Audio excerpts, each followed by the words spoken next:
Marcus Thompson. I'm with Tim Kawakami. Welcome back to Warriors Plus Minus, the new Warriors Plus Minus. The new Warriors Plus Minus. I must start by thanking you, TK, because welcome, when we first started with the Athletic, we hired Anthony Slater, and we knew he was going to China. And you asked me, you said, "Do you want to go to China?" And I was like, "No, I don't want to go to China." And you were like, "Okay." I'm so thankful you did not force me to go to China, because judging from just our Anthony Slater, from the copy he's sending, not that it's bad, it's good copy. He's just he looks like he's dying. Every single one of them mentions, tired, it's exhausting. I think the team's exhausted. By the way, I've sensed this. I think they've been kind of canceling some things. They've been not practicing. They've been, there's some. I don't think this is a long-term issue, but I think when they get back, we're not going to see the Warriors that we're all used to seeing. But the problem is when they get back, the season is like a week away. Well, they got that one last game on Friday, which might not be too good. So does anyone play in that then? I don't know. Some of these guys, they might prefer if they don't even show up. They'll be there. But I just think this might a couple games. Maybe they'll get all revved up for the ring ceremony in game one, but I think the dog days of this season might come a lot faster than usual. It's not going to be late January. It might be right off the bat, just because just judging by the vibes I'm getting from out there. And hey, listen, the first game here was a little sloppy too. I just think really long season last year. After a really long season the year before, for four of those guys, after a really long season the year before, with the Olympics for a bunch of those guys, with all the commitments. Some of those guys have been to Europe, by the way, once already this summer, and they're going back again. Durant was in India, so I would just tell Warriors fans who are listening to this, and I know many of them are, don't think these guys are going to be real sharp to start the season. I'm not saying they're going to lose 5 games the first 10, but I think you're going to see some groggy-legged basketball to start the season. You got to wonder if it's worth it. The Warriors love this, right? They love being in China. Warriors management. Yeah, Warriors management. Yeah, the franchise loves being in China. They love the idea of being a global team. Klay loves it. Steph loves it, right? Anta loves it. Right? Under Armour loves it. All Nike these loves reasons to go business-wise. But is it even worth it? Are the Warriors even – like, this is the game that's usually like it used to be. The Warriors would go because they weren't good, right? Like Minnesota. Like Minnesota. It's like, really, should the Warriors have to do this because they're better? Now there's a price to pay for it, and was it worth it? But we can tell they're tired. Where's the China Klay moments? Yeah, right? Very little. We aren't seeing anybody out at the club. We aren't seeing any memes of people doing crazy stuff out there. Nope. It just doesn't seem like they're even having fun. They're like just a regular road trip. We were seeing them sign autographs in the hotel lobby, walking to the bus. I really do get a sense that this took a little more out of them than they thought it would, and I think they're probably right now much looking forward to getting home. And then I think we might not see him for a couple of days once they get him, maybe 3 days. The real question now is, can we hire an interim beat writer for a week? I know. We're just talking about Slater mostly here. We're not talking about the Warriors. Because I think Slater's beat to hell. If you're listening to this, Slater's going to need a replacement. If you can turn around quick stories, clean copy, we might can hire you. We give you a 10-day contract. 10-game contract. We'll see how that works after that. We can't guarantee your deal because against the salary cap. We're up against luxury tax. But we might need some. And I do have to realize I am the boss here saying this, so I will say we're joking.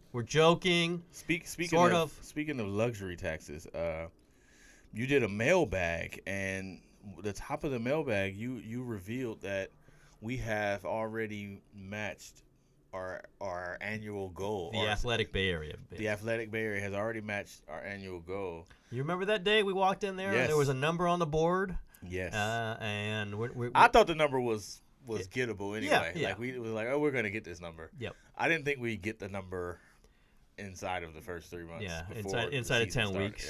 Yeah. It's been amazing, and I wanted to express appreciation in that item, but I also want to express appreciation now because I imagine many of you listening are subscribers or are about to be, and I hope you are. But things are going really well with The Athletic, and it's thanks to the writers, possibly excluding the people in this room. It's thanks to I'll tell you this, the teams have accepted The Athletic Bay Area instantly. Now, maybe one or two were like, okay, what do you do? But I think they just had a few questions. Yeah, right? questions, and that's which is all fair. It's a new thing, but no one has even blinked about credentialing us or where we're going to sit, or blinked about the quality, and that's because of the quality, I think, of the writers that we brought on and that we've produced. And I don't want this just to be a cheerleading segment, but the feedback I've gotten, I think it's authentic from teams themselves. Have been impressed by the quality of coverage, by the depth, by the analysis, the analytics. There's a strong analytic sense about a lot of these teams, and they're appreciating the especially number. the good ones, right? Well, the good ones. Well, I just want to say that there is a definite idea that we're getting into things that newspapers don't do anymore, or maybe never did, and that's the plan. That was always the idea. A source of mine was asking me today, "Is it gone like you expected?" So I'm a pretty big planner. Marcus knows how much plans I had for this, and I charted out the first 2 weeks. Until Marcus told me that he was going to be gone for the second week, and that was a surprise to me at some point. But I gave you like 4 days notice. 4 days notice. Dude, Marcus. Oh, by the way, I'm going to be I'm going to New Orleans. By the way, it's been very close to what I'd hoped for, very close to the vision that we both had, and everyone else on board. But it's been just more so. The times X, 2X, 3X. And that's been very fulfilling. And we're only going to go harder. What did you tell me when I told you things are going very well? The numbers are great. You told me what? I don't remember. I'm Klay. I'm Klay. Yeah, trying to Klay. I'm Klay. You said this means we got to do better. Yes, we got to do more. We got to keep going. We can't stop. And that's exactly the mindset we've got. Man, I said that. That was good. You did say that. Was at least that's what I took from it. That's maybe what I said. That's exactly what I said. Yeah. With James Earl Jones. I was gonna say like some Buddhist monk on a Right. mountaintop. No, I was James Earl Jones, Field of Dreams voice when I said that. I meant that. Go the Speaking distance. of which, you dropped newspapers, which leads me to, we got a new segment that's coming on this podcast. It's called TK's Going Soft. That just reminded me of that. We're going to keep TK's Going Soft. People are going to like this segment. I might not like this segment, but people are going to like this segment. The reason I brought that up is because we really got to talk about my race. Because if we're doing that well, I'm telling you, you just got through saying you needed a Warriors writer for next week, which is really me. It's going to be me. It's going to be you because I'm going to hold out. I'm going to hold out like Donald Penn until I Yeah, I'll give you the 2-year deal he got, starting next year. Yeah, right, start next year. And then we're going to cut you. I still can't believe you're not going to do the Durant. You're not going to say, "Let me give up $6 million to make sure that we can fit." I think I did that. I think I did that at the beginning. I think. Matter of fact, you did it. I did do it. I literally did that. By the way, you did it. Absolutely, you did it. So yeah, I was like, you did the Durant thing here, and then I said, "Hey, I'm like Steph. Do you need me to give anything back?" Nah, all right, cool. Give me the 201 million. You know how you make that offer that you really want people to turn down? That's what I did. Speaking of which, by the way, Mark is going to love this. There was a chapter of a paperback book that was run in the Athletic Bay Area yesterday, talking about Steph Curry's redemption after not winning the title after unanimous MVP 2 years ago. And in this chapter written by Marcus Thompson II, and I'm reading it as the editor that we ran from some book of title that I don't remember. Called? I don't remember the title. There was a reference to it, and as an editor, I just kind of read. Okay, I noted it. I said we're gonna let it's the books. It's not exactly our story, but in the book there was a mention that Steph Curry, that Joe Lacob was thinking about not offering Steph Curry the ultimate max that he ended up getting $201 million. First of all, which hit me, I'd heard rumors about it, but you're reporting it straight up. Where did you hear this? When did you hear it? And what's the impact, if any, that Curry's camp had from knowing that Lacob was thinking about offering him less than his ultimate max? First off, it wasn't like a secret, right? Like insiders. This was something we had all heard about behind the scenes. So I remember it was in Utah. I go Second round. Second round. I go up to Steph. Is like, Steph, dude, I think I have to write this. Like, I've been hearing it now. I hear it pretty strong. And Steph's like, man, nah, it's the playoffs. I'm not talking about that, right? He's like, I'm not dealing with that. It's the playoffs. We got to focus on this. And one of the difficulties of writing something like that is if you say it, all they have to do is do the opposite. Yep. And whether you're right or not, you just look wrong, right? So if I write, and sometimes you cause it to happen the other way. Right? By writing it, you say, "Oh no, we've offering him." That's the whole exactly. time. I was like, if I write this, they'll just sign him to a max and then say you were wrong, which is why it's like, all right, you can't.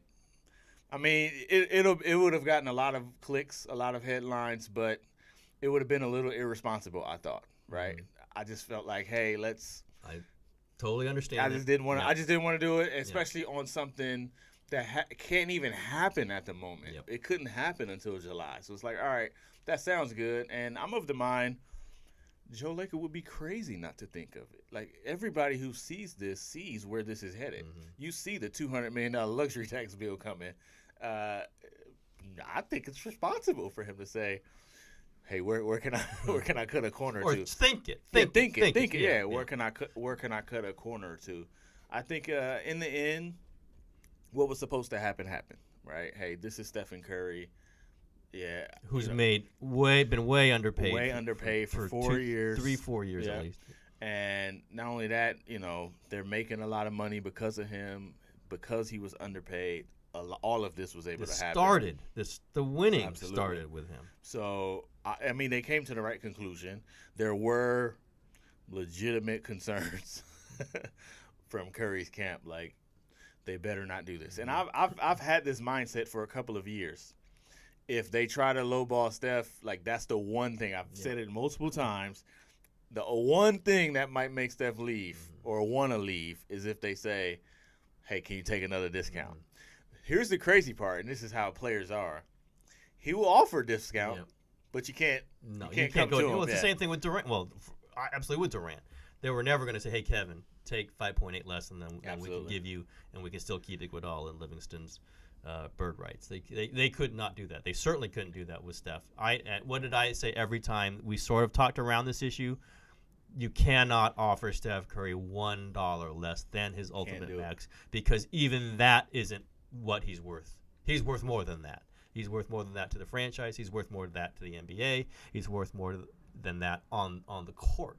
So I can get where the businessman Joe Lacob was thinking this, trying to etch it out. Maybe didn't know that Durant was going to make this big offer, and Durant's going to make $38 million next year. So that's a 1 year. Yeah, this thing. is all before that. Yeah, this is all before that. Yeah. But I'll just say this is where Bob Myers is. Bob Myers. That's the one thing that I kept. And Bob I'm Myers sure Steph is like, no. knew. I'm sure Steph knew that and done. That's the comfort blanket, right? Is Bob Myers? This is what he does for the franchise. Yep. Hey, there might be an accident over there. Let's aisle 2. Yep. Let me go make sure this is about to happen. Make sure that grocery cart heading for. I'm going to grab it, and it's not going to crash into 3 people. And this does not mean. I never took it to mean that Joe Lacob was saying Steph's not worth the max. It's just like, hey, we got 4 dudes who are worth the max. Everybody can't get 4. And I don't know. I don't think he ever went to Steph and said, hey, can you do this for us? It's just, there was a legitimate concerns that this was an option. And Joe's a negotiator. Yes. I mean, again, he's given a lot of money that I didn't think it would all have been case number 1, where I thought he could have stared him down more. But when you're a negotiator, when you're a venture capital guy, you don't say, okay, I can't. Here's what I'm going to pay you. That's it. You in your mind at least you think, okay, how do I do with this paying less? But that was one where I think even Joe had to think, okay, it can't go beyond just whimsy. I think that's because what happened. Steph Curry is going to get every dollar Steph Curry deserves. That's exactly what happened. And Bob Myers was there just to be the guy says, this is what we can't do, right? Yeah, we'll find this money somewhere else. And this is, there are many reasons why Bob Myers is worth. He's probably getting $4.5 million a year now, and was been promoted to president of the team. And this is a big reason. They know he can take care of both sides. Joe knows he can take care of this. And Steph and the players know he can take care of it. And Steve Kerr knows he can take care of this. So any issue like that, It is interesting. It is certainly Very interesting. It's interesting as a what if. Yeah. Right? Because in the end, he got the most money possible he could Yes. get, right? So it's not like it's an indictment because he gave him the max. Now, if Steph is sitting at 98, you know, or he's a free agent or whatever, it became this contentious thing. Like they paid him the money, so he got the money. That was that. I thought it was worth to put it there, like when you're encapsulating all the stuff that's happened. For me, that's when it made the most sense. And I know you like the fact that it ran in the Athletic. I am fine with that. I am absolutely fine. I kind of this is Ray's material right here. This is why I'm talking Rays. Yeah. I'll take that. I'm just surprised you didn't go take it back to the Mercury News and go, hey, I can come back to you here. Look at all this good stuff. I'm not going to confirm or deny whether I sat on that knowing we were about to leave. I'm not going to confirm or deny. I got no comment on any of that part. I know we can't, because of what we said about China and the gruelingness of it, we probably can't take too much from it basketball. But one of the developments is Steve Kerr saying Nick Young is out of shape. By the way, you noticed that off the bat. Media day. You're the first one. I was like, yo, Nick Young looking like me walking around here. Yeah. He's got a belly. There's no question about that. You got a belly. Yeah. You got a real belly. He ain't got a belly like me. Yeah. I got him beat in the belly department. But Steve Curry probably should talk about you getting in shape. Yeah, right? Yeah. I'm with it. Me and Nick Young, we work out together. So, I remember being told a long time, it was Mark Grabo. Remember Grabo? Sure. He said you can always tell who's in shape by looking at the arms. Like the easiest thing to do is get definition in your arms. So if you're doing any work, you will see it in your arms. Nick Young's arms was like even David Lee used to come back to camp, right? With like I'm flexing. Sure. Because that's the first thing you get. So I'm like, yo, look at him. I always check out, do you have any definition of your arms? That's how you know you really wasn't doing anything. Is this a factor? I mean, I don't know if it matters that much because you got Patrick McCaw, and you got Omri Caspi, but they did give this dude the mid-level. Absolutely. Or the taxpayer mid-level. Yeah. No, I think it matters because also if there's anyone who has to integrate into what they do, change the way they play in order to fit with this team, it's him. We all know that. And who can fit into where he's supposed to go, where he's supposed to cut, how he's supposed to move without the ball. I think Nick Young can do all these things. I'm not sure about it. He can do within their system. The idea was he's going to be that second unit guy who can kind of catch fire, hit 3 or 4 buckets a game, start the second, start the fourth quarter, and take some of the pressure off of everyone. Like, don't have to rush Durant. Like, how many times we see Kerr's rushing Durant back in the game because that second unit just can't score. And that's Klay and Draymond on that second unit, by the way. Yes. And they somehow don't score. And they're hoping Nick Young just kind of opens it up for everybody. So if there's any, like, if you're talking about the first 15 games, what are we looking for? It's almost, irrelevant what Steph, Klay, Draymond, and Durant do to me, first 15, unless they're 5 and 10 at the end of it.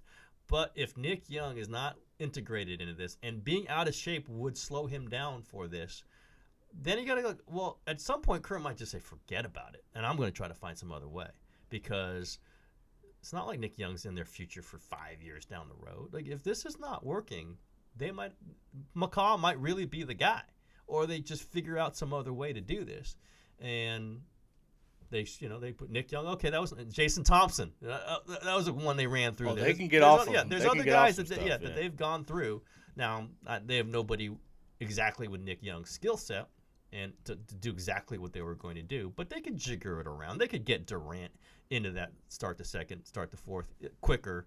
They don't like doing it, but they could. And gee, you know what? We got a problem. Let's just put Durant in there. That's what I joked about all last season. Like, there's an issue. Okay, just play Durant more. That's okay. We're fixed now. So, but I do think Nick Young being someone who is going to have some issues no matter what, just getting into this and then being out of shape so he can't do it at full speed, that's something I would circle. I mean, didn't the Warriors know this, though? They recruited him at the club. Luke Walton.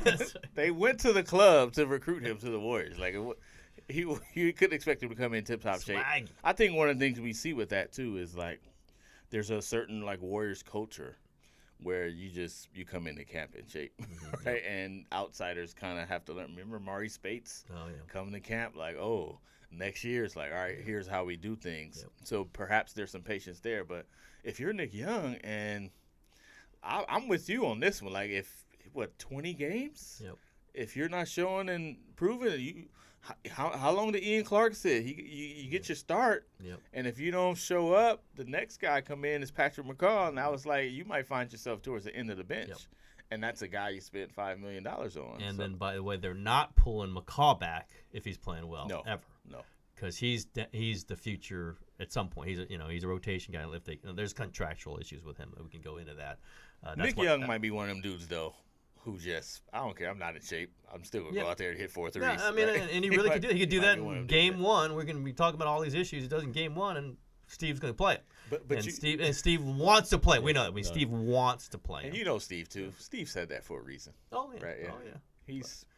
He's trying to light a little fire under him. But the problem is he got the China thing, and then he's going to be back from China, and then he's going to have no legs. He's going to have no legs for the next preseason game, and then what's going to go for game one? I don't know. But if there's anything, I'm just hitting my microphone here. If there's anything that I would underline as an issue, it's Nick Young. Two things: he's not quite into it on the way they play, and number two, he's not in shape, so he can get into the way they play, even if he was mentally with it. And that's kind of a two-pronged problem. Another underline I saw. I know it's China preseason. Did I see Zaza hitting mid-range jumpers? It's all Zaza now. It's a Zaza focused off. What do you have? 15 shots. Unbelievable. He's like, JaVale's like, hold on, man. Like, give me my 12 minutes. I don't know. Again, this is probably part of some of the growth you can expect after another year in the system. Like I thought Zaza was going to be a better shooter last year. I did too. I thought he'd be better. I know Steve Kerr did, because Steve Kerr was telling me this guy can hit that mid-range shot. If he's hitting it, but if he's hitting it now, this 3-man center rotation might become 2 really fast. That's we'll see. The mid-range jumper from the 5. Now, if he's at the elbow and you got to come out and contest that, all that's backdoor, all that's wide open. That's what David Lee couldn't do. Remember when he lost his jumper? Yep. That's when it ended for him. That's what literally when he stopped making that. I'm like, if Zaza can hit that, that's why David West is the backer. He can hit that. Now I'm wondering, like, whoa, are we going to see a better Zaza? Or is Zaza the one dude not tired in China? He might be on the China time. You're right. He might be the one guy. We've talked about this, the pressure that's on the supplementary players to make the shot. If they don't make their first, how many times we see Zaza pops open first shot, rolls out, he's not shooting the rest of the game because he's taking shots. In his mind, he's got Steph, got Klay, got Durant, and he just kind of clutches you up, which is what was so impressive about McCaw in that game 5, by the way. Man. Like in the game finals, clinching, you're about to win a championship, and he's shooting the ball up like give me the ball. Durant, get out of the way. I'm putting his shot up. He's waving off Steph. Like, forget it. Forget you guys. I'm going for the MVP here. But I do think Zaza, we all know Zaza. He's a really nice guy. He's looking around. He doesn't want anyone to be mad at him. And so we'll see if he goes into the first couple games and he misses that first shot, if he's going to keep shooting it. I think they'd like for him to keep shooting it. Then he keeps missing it, maybe 30, 35, and in 23 might not be happy with him. But the intent is for him to take the open shot. If the open shot's there, take it. How many times has he been open and then given up the shot, and it just screws everything else up because for it jams a layup? Yeah, well, that too. He's open for a layup. He runs away from layups. That screws up the spacing. It screws up how they want the offense to flow. Then Kerr says, okay, I'm going to put JaVale in. That's how that usually has worked. And JaVale, we know what JaVale is going to do. He's not going to take the mid-range, but he's going to open it up with that lob game. So we'll see. With Zaza, he has the skill to do it. We see him making jumpers all the time. Can he do it when he's on the floor? And there's so much pressure on him because he's always on the floor with Steph and Durant and Klay. So it's not like he's there in that second unit, whatever. He's there with those guys, and you could just see it when they miss a shot. Like, oh, wait a minute, I shouldn't have taken that shot because Steph was over there. I don't care if he had 3 guys on him. It's Steph. It's a different mentality for those guys. And they admit it. They absolutely admit it. No question. They came back. We talked last year about them having a bunch of centers, and they pretty much brought them back. Yep. They just replaced and drafted another one. Yeah, they replaced McAdoo with Jordan Bell. Bell. Is that do they still have too many bigs for a team that only plays a power forward, quote unquote, with the starting lineup And plays Draymond to finish the game. Yeah, Jordan Bell looks like you can put him on the court and he knows how to play basketball. And Warriors love those guys. They love guys who, when they get the ball, it's like I'm not. Oh, what do you remember that kind of Festus Ezeli feel? Oh, yeah. Jason Thompson. Yeah, those. You get the ball. Even Bogut, when it was time to shoot, there was a freeze. Like I don't know. Kerr likes guys who just look like who just know how to play. They know how to move. They know how to sit. He looks like those guys, but I'm wondering where's he? Yep. Where's he gonna play? And with McCall, you could see where the minutes could come, right? You could see where they can go. We've said they have a lack of kind of wing guards. They have great ones. Again, they have great ones. They have incredible ones, but behind them they don't have a ton. That's why McCaw's going to play. That's why Iguodala is their backup point guard. I'm the one who keeps saying it. No one else says it except me and Kerr. Their backup point guard is not Sean Livingston. It's Andre Iguodala. But yeah, I mean, if Jordan Bell plays, it's over Damian Jones and Kevin Looney, the two previous number one picks, by the way. It's just and how many minutes is that? And which is right? But I'm saying if he plays, they're not even dressed. No. Yeah. And so they have an incredible excess of third, fourth, fifth, sixth, seven centers that I think what's going to happen is Jordan Bell's going to be the best one of them, and they're going to have to just say, okay, we're moving on from Looney for sure, unless they, for some reason, pick up that player option for next year, which I can't see them doing it. And once they don't pick it up, I think they're going to trade him.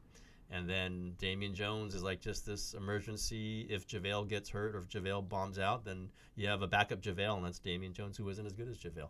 It's a weird excess, a weird luxury, but when you have the wings and point that they've got, they just kind of you can do it. We've seen it when they've rested guys, though. Then you see Sean Livingston is your only point guard, and he's not even a point guard that Steve plays very much. Yet all of a sudden, then he's gonna have to play 35. They have this weird, like they can't have this. They're so top heavy. Yeah, who's playing the garbage minutes? Who's on the wing? We went all through that last year. That's why the whole Briante Weber was supposed to be that, and then all of a sudden Durant gets hurt, and it can't be Briante Weber anymore or Jose Calderon. I think they might go through that again. But now you're in this luxury tax world now, where every dollar you spend is 1.5 two times what it is. I don't know. You're going to do it. They're just got all these guys in case they need a center. They just believe in case we need a center or a big guy. Let's call it big guy because they're not even really centers. We got six of them. Got six of them, and maybe at one point Myers just trades three of them or lets two of them. I thought JaVale was gone this season. I really did. I thought he was because you had Damian Jones just do the same stuff, and you're going to probably be better in 2 years. I think Steve said, I want the same guys I had. Or maybe we don't see Draymond as much at center, but then in the playoffs, in the playoffs we sure will. Yeah, I mean, unless he's shooting the ball well. I mean, at some point offensively, he's hurting you a little bit at the four. And he really is effective offensively as the five because he's a playmaking especially five. Offensively. Yeah, he's making plays at the five that other teams just can't deal with. Maybe they need Luke Walton back, coach, and let him shoot that three again because that's when he shot his three. Yeah, they've kind of got to make a move at some point. I just feel all those guys. Yeah, I mean, this is when you draft Jordan Bell, you're kind of saying goodbye. Three of those guys, two or three of those guys, are no longer going to be with him. But again, they loaded them all up. They're going to go this season with it, and then next season maybe we see the turn of a lot of those guys. Just to try to sort them out. Maybe Damian Jones is their starting center next year. When they sort it all out, and Zaza and JaVale and West could all be gone. Maybe that's the Bob Myers super plan.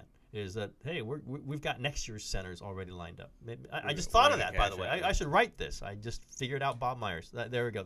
For the 100,000th time, I've just figured out Bob Myers. You better think out a few more of those because I'm after this podcast I'm holding out. You're out. I'm holding out. I think you're gonna pretend you went to China and just be tired for 2 weeks. I'm just tired in general. Just lazy. You know what? One thing we didn't talk. We had Klay on the show.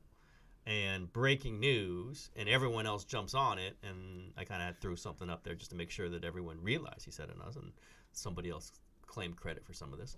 Klay Thompson saying when we were asking him that he probably could take less. Now we talk about the max, all this luxury tax money. Oh my God, it's going to be crazy. He pumped the brakes though. Yeah, well, he said, we'll see. He's like $9 million. Yeah, he's not taking he's not doing $9 million. But that was, I've said this from the beginning when these stories started coming out about how crazy this luxury bill is going to be.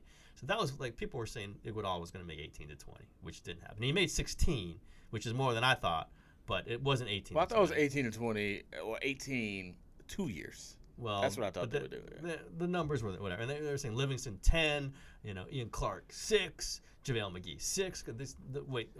Those numbers aren't happening. Ian Clark got 10, right? Ian Clark got 10. Well, I'm gonna not be mean. You can't be mean to Ian Clark. No, Everybody he's great Clark. Great guy. That's the question though. Who's Steph going to screw around with in pregame drills? Because his guy was Clark. He'll figure out somebody. Nick Young. Nick Young. Oh man, that really could get off the charts. It's if Klay's not going to demand 32. He's not going to if he's a designated veteran, he's not going to get asked for 35. He's 26, 27 with all that antimony as you told him. And Draymond, I don't think Draymond's going to demand 30, 35. I think Draymond 25. Again, these are huge salaries. Huge. But they get what I think this they understand is. what they'd be giving up to get those salaries. Exactly. You want to go play for Charlotte or Sacramento or Phoenix, and to get what? To get 29, because they're not paying you. They may not pay you 33 either, or 25 in this situation with the money that you can make off the court with the Warriors to be associated with the greatest team of all time. I don't know. I mean, I just don't. We talk about Worthy and Byron Scott and all these other guys for the Showtime Lakers. Why? Because they were on the Showtime Lakers. You put them on some other team, we're not talking about them. And I think these guys understand. Again, I'm not trying to negotiate for them. I'm not trying to negotiate for the Warriors for sure. I'm just saying what Klay said, and maybe his agent probably isn't thrilled, but he acknowledged to us that there's something larger than the dollars here, and especially because to be in the Bay Area, to be with this team. Especially with Klay, right? He really loves the Bay. He loves the Bay Area. And to be with Steph, to be in that locker room, they know there's way worse locker rooms out there. They know what's Klay going to be like on the Orlando Magic. What's Klay going to be like even on Memphis? It just put Klay in like Indianapolis. Yeah, it just he'd die. Yeah, exactly. So now LA I could see, but LA's not set up to just drop Klay into the middle of it. So not for Lakers, 35. Yeah, the Lakers. That's what I'm saying. And yet the Warriors are the ones that he's best in. They can certainly afford it. They shouldn't pay a massive discount, but it's just proof of what is here, what they get about it, why it's good, and and that's what Kerr said when asked about it in China after Klay talked to us. So they get Kerr was joking he'd take a discount. Well, I think Laker might take him up on that, but they get Kerr's not taking a discount. They get what's special about this, and it isn't they're making every single dollar on the court. It's the dollars they make off the court, the relationships they have, and the winning that's happening here, and how this is going to put Klay Thompson in the Hall of Fame. He doesn't get in the Hall of Fame, I don't think, if he's just randomly playing for, the Chicago Bulls. He's not. And he's the Bulls aren't Harper, just getting 23. Yeah, exactly. And, it's like a nice career. He's Jamal Crawford. Damian Lillard is. I mean, he might end up in the Hall of Fame anyway. But look, Damian Lillard, if he was playing on a great team, would be considered one of the top, easily top 5-7 players in the league. He's not now. He just is not. And so, all these guys get it. And Klay enunciating to us 2 years down the road, obviously things could change, I thought was important, and we didn't really talk about it. That's the only thing is like you don't know what's going to happen because it is the NBA. Stuff happens, but especially a guy like Draymond. Draymond's had this mapped out for years. He's like, I'm going to the Hall of Fame. Here's how I'm going to get there. By racking up championships, right? By being a Bill Russell version, right? Now, I'm not going to get you 30 a game, but I'm going to impact the game in another way and become a Hall of Fame. But you won't even know it unless we're winning, right? Nobody knew who Bruce Bowen was until he started doing it with us. Ben Wallace, yeah. He's like, I need to be on a championship team, and there's a monetary sacrifice. I think they know that. They figured this out. I wouldn't be surprised if Klay said, what's the most you can give me? And the Warriors and Bob Myers will come with a number, and he'll just say, yeah, if it's 25.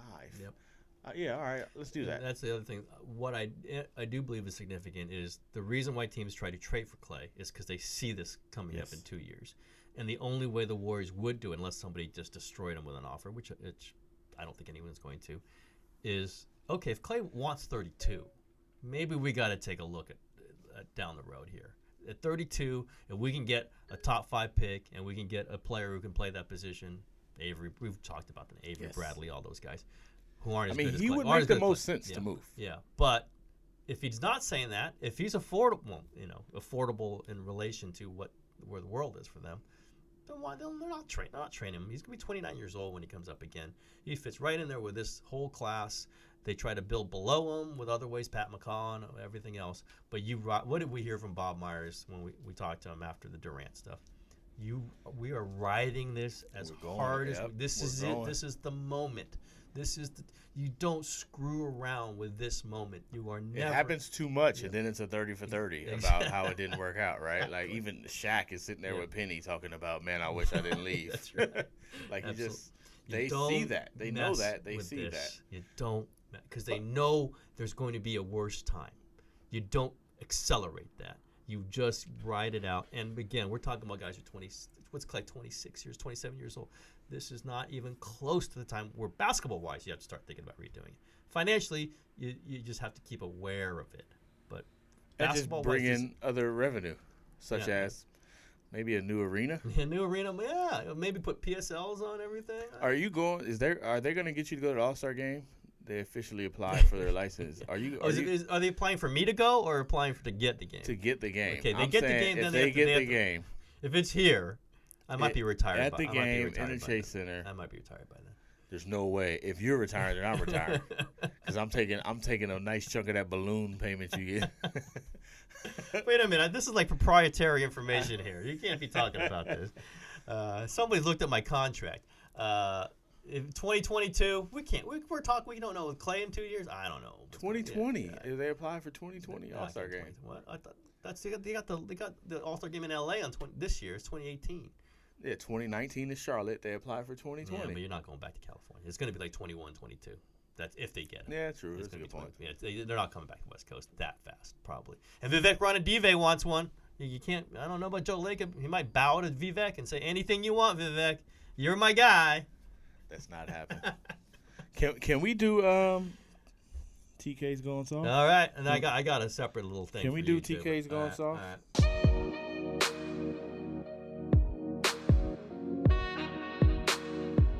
Let's go. I don't know if y'all have noticed this lately. Tim Kawakami is a known journalistic assassin, right? We know he is a block champion. There have been cover story articles about him block. I know because they interviewed me, and I was the lead quote in this. But I thought it was about you. I was the premier voice in the article. So here's what happened. You're probably wondering like, what's up with the Warriors Plus Minus and TK show. And TK show. Yeah, we kind of had to start from scratch because our former employer would not release the access to our previous podcasts. So you can't just be a subscriber and still get it. Yeah, absolutely. So you go on. It would be nice to go on iTunes and change some passwords and emails and kind of keep the show going, but we didn't get it. So I'm like, I tell Tim, I'm like, hey, I haven't heard back. Day 3, I haven't heard back. I'm like, oh man, I still have people who I consider friends over there. I'm like, it's about to really get ugly now. And Tim does nothing. Oh no! I've done. It was so light. It was so light. Yeah. It was like nothing. What is happening? I expected full on. It is war. Yep. Like explain. I know you got a lot of subscribers and all that. Yeah. But are you going soft? This is ridiculous that Marcus knows me this well that he can do this because I don't have a big explanation for this. I was ready to I'll say it.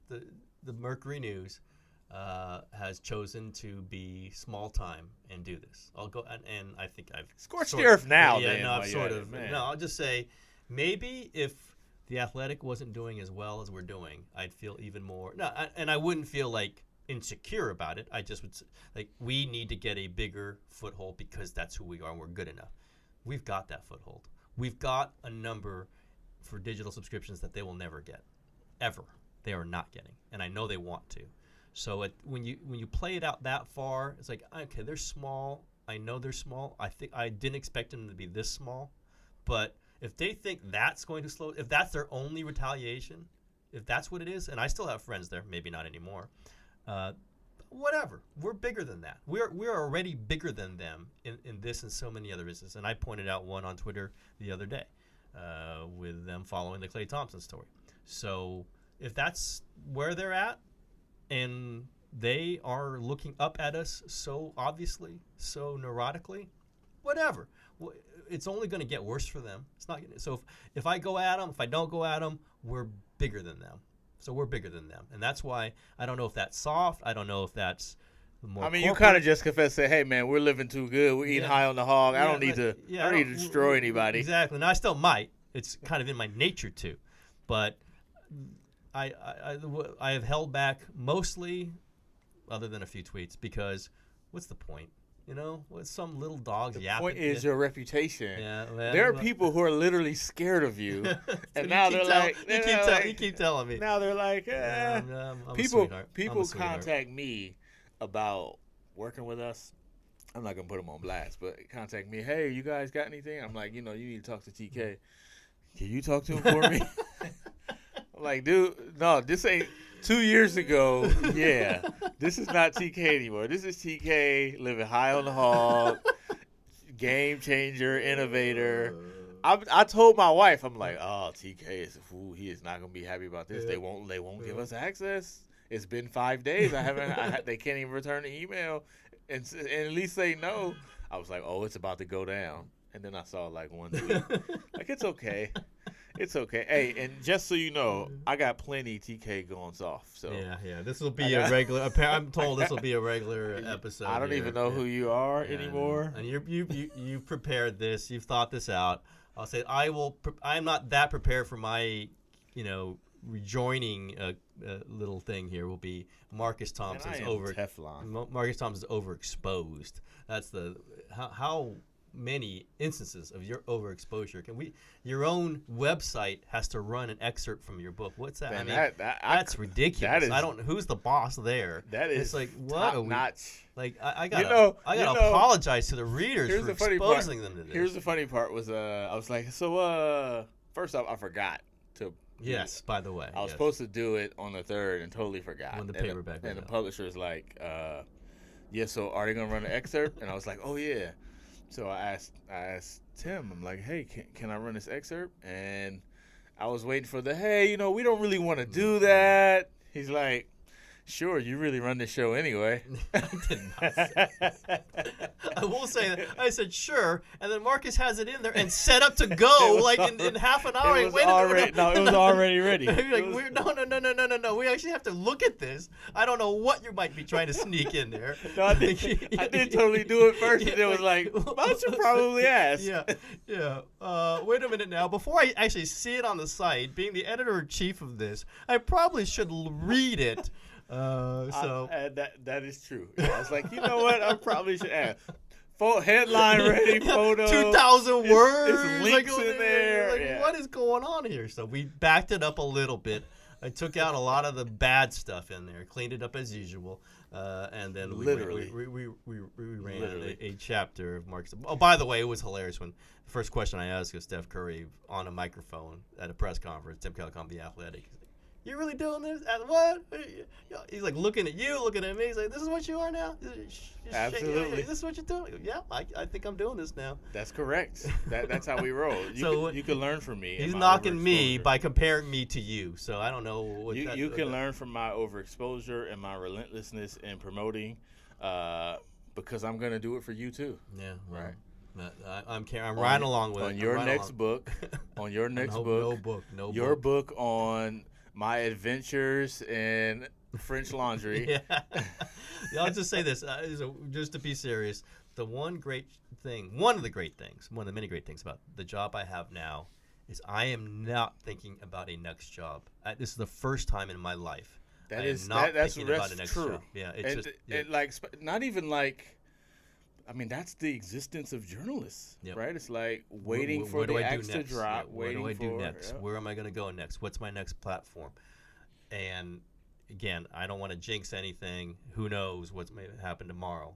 But in my mind, this is the only job I could possibly want, and it's the only job that is right for me.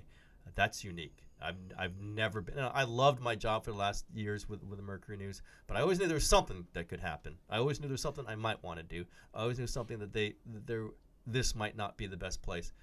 This job right now, I do not want to write another. I don't want to write a book. I don't want to write another. I don't want to go to another job. I don't want another boss. This is the job I want, and it is unique, and it is pretty fulfilling to be able to say that. Hey, I kind of want to write another book. I'm just gonna. You got a whole other bunch of issues. I'm got just a bunch. saying. Yeah, is it just gonna appear on our website without any of us knowing it? It's like, I feel comfortable telling you. I feel comfortable. Thank you, Marcus. For Speaking of what, you're I don't want people to think at all what you're doing is easy, right? So I know you sound high on the hog and feet up. This is the greatest thing ever, but it's a lot of work. You know what you make me think of, and we didn't talk about this. From the China, like how's Steve doing? Yeah, right? I didn't want to really say it, but Yeah. I mean, again, I think he's going to need some rest. I think they're all going to, but we'll see. I mean, this is he has said that flights don't really bother him that much.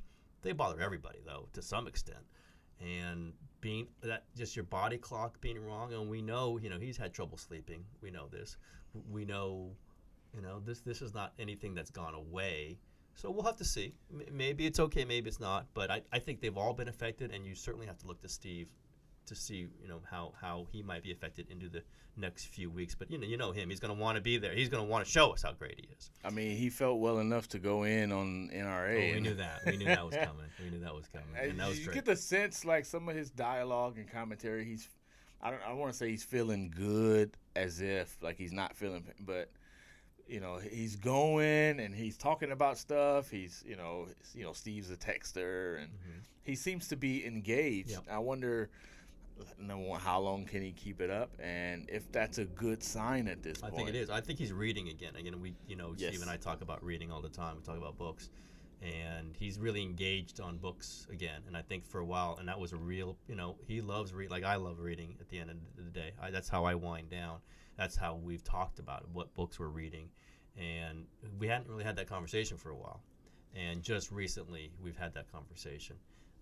And damn it, it's on a book that he recommended for me, and I couldn't get through. So Steve Kerr's smarter than me, which I hate admitting, and I hate admitting to him. But I think he's feeling better. I think he's reading more. I think he's feeling more intellectually lively. And that's good for everybody, because a lively Steve Kerr is better for everybody. I totally think that's going to matter especially during this rough stretch, during the Nick Young rehabilitation program. You're already putting that as a rough stretch. You're putting that as oh man, I gotta go through that crisis, that Nick Young crisis. I mean, I just feel like an engaged, vibrant. Yes. It's what they will need to kind of get through. They didn't really have it last year. Yes, it's what I think that's. Or 2 years ago. I mean, even more so. So, but he's gotten through it. I mean, that's the thing, is he's gotten through it, and his idea, and he was telling you obviously earlier that he's just, at some point you can't worry about it. You can't think, maybe some of the stuff that he's tried medically has hurt him more than helped him. And just stop with some of this, clear it out, and say, this is what I have to do to get through this, and I am not quitting. I am not quitting this job. Like his job right now is like the job I got now. That's what I was thinking. That's what you reminded me of. He doesn't want to do anything else. He has gutted through so much to get back for that, to coach that team in the finals, by the way. Still, we'll still never know what it took for him to get back. And we thought he was. We were all. I mean, I asked him like 3 days before he catch, "Are you going to coach again ever?" He's like, "Hell yeah." So he's figured a lot of things out. I think just generally, not specifically about his illness, just generally by getting through it. And I think we're seeing. I think he's putting on a little more weight, which is good. I know people were concerned about that. And I think maybe the medication and all these things, he's just doesn't mean he'll never feel like as bad as he did for that Portland series again. But I think he's feeling, I have got a program for this, and I am going to get through it. And listen, getting back for the finals probably shows you how tough he was, because we're just don't know how dark those days were. And you and I think are two of the people who can guess the best at how terrible those days were for him when he's missing playoff games, so he just can't get out of bed. Yeah, missing playoff games. That's you know it's bad for Steve Kerr. He's missing playoff games. You know it's bad. Yep. Ooh, yeah, I really like the TK going soft segment. I think people are going to be nominating them all over the place. Around. Yeah, if you see TK going soft in the streets or in social media, you please let me know. Please let me know. I will bust him out. All right, we're out of here. Thanks for listening. Words Plus Minus, the new Words Plus Minus. And producer Ben Cruz, thank you, by the way. Welcome on. I don't know if I want his name on here. That's on. Nah, he's got a few more stripes to earn. He's on. All right, have a good one. Yeah.